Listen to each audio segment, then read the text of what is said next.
નમસ્કાર ખેડૂત ભાઈઓ, આપ સૌનું અમારી YouTube ચેનલ ઉપર સ્વાગત છે।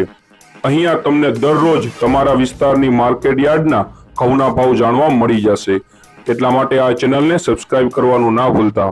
સમય ન બગાડતા ચાલો જોઈ લઈએ તમારા વિસ્તારના ઘઉંના ભાવ।